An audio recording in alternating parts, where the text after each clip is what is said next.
Welcome back to my YouTube channel inspired by Prasanna. ఈరోజు ఒక happiness moment గురించి మీ అందరికీ షేర్ చేయడానికి వీడియో రికార్డ్ చేస్తున్నాను. ఎందుకంటే మీ లైఫ్లో కూడా అలాంటి పర్సన్స్ ఉంటే కంపల్సరీగా వాళ్ళకి షేర్ చేయండి, ట్యాగ్ చేయండి. చాలా అంటే చాలా హ్యాపీనెస్గా అనిపిస్తుంది. అదేంటి అన్నది ఇప్పుడు నేను రివీల్ చేస్తాను. Please watch it.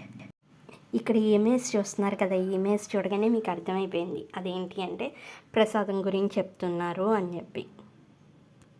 ప్రసాదం అంటే దేవుడి ఆశీస్సులు అంట బ్రో. ఈ మధ్యనే నాకు తెలిసింది. నీవు ఎంత దూరం వెళ్ళినా నా కోసం తీసుకువచ్చి ఇస్తావు చూడు బ్రో, అది నాకు ఎంతగానో ఆనందాన్ని ఇస్తుంది. దానికి చెబుతున్న ఒక పెద్ద థ్యాంక్స్ బ్రో. నీ అభిమానం, నీ అనురాగం ఎంత గొప్పదో మాటల్లో వివరించలేను బ్రో. నిజంగా చాలా ప్రత్యేకంగా ఫీల్ అవుతున్నాను. మనస్ఫూర్తిగా ధన్యవాదాలు. నిజంగా చెప్తున్నాను బ్రో, చాలా థ్యాంక్ యూ సో మచ్.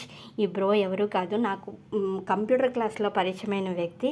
కానీ ఎక్కడికి వెళ్ళినా నా కోసం ప్రసాదం పట్టుకొనే వస్తాడు. ప్రసాదం అంటే ఒక దేవుడు బ్లెస్సింగ్ అని రీసెంట్గా నాకు కూడా తెలిసింది. సో అలాంటి వ్యక్తులు మీ జీవితంలో ఎవరైనా ఉంటే కనుక కంపల్సరీగా దీన్ని వాళ్ళు ట్యాగ్ చేయండి. వాళ్ళు చాలా హ్యాపీగా ఫీల్ అవుతారు. నేనైతే చాలా హ్యాపీగా ఫీల్ అవుతున్నాను. ఆ బ్రో పేరు సుబ్రహ్మణ్యం, కానీ నేను సుబ్బు బ్రో అని పిలుస్తాను. సో అలాంటి పర్సన్ మీ లైఫ్లో ఉంటే కూడా ట్యాగ్ చేయండి. Thank you for watching.